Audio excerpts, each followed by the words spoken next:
Good morning and welcome to the WEX Wakeup. I'm Christy Matino. Breaking this morning, Russian President Vladimir Putin took aim at the United States during his annual State of the Nation address. In his speech, Putin repeatedly claimed the West started the war. They want our people to suffer, but they did not win. The Russian economy and the system of administration is much more solid than they hoped in the West. Putin's address comes just a day after United States President Joe Biden made a surprise appearance to Kyiv to announce a new aid package for Ukraine. 1 year later, Kyiv stands, and Ukraine stands. Democracy stands. The Americans stands with you, and the world stands with you. And Florida Governor Ron DeSantis calling out New York's bail reform, saying their policies are woke and their bail reform had failed.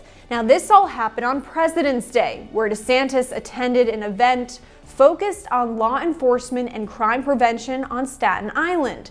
The governor said it's time for America to reevaluate its policies when it comes to crime, and then he took aim at the left. These left-wing policies have failed. They've empowered criminals. They've put the public at risk. They put law enforcement officers at risk. And so I think that this experiment has concluded. But New York City Mayor Eric Adams took a swipe back at DeSantis, tweeting, "Welcome to NYC, a place where we don't ban books, discriminate against our LGBTQ neighbors, use asylum seekers as props, or let the government stand between a woman and health care." And involuntary manslaughter charges against actor Alec Baldwin have been downgraded, now reducing the amount of time he would have to face in prison if found guilty.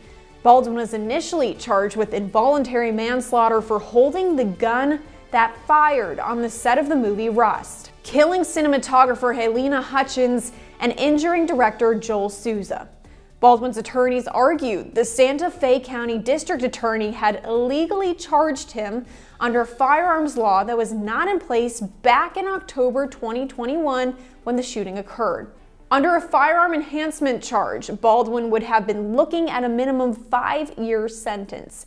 That has now been dropped to a maximum of 18 months in prison if he is convicted. And United Airlines is rolling out their new family seating policy after some turbulence from President Joe Biden. The airline is eliminating extra charges for families with children under 12 who want to sit together, making it easier for families to be near each other without creating additional fees if the seats are already open.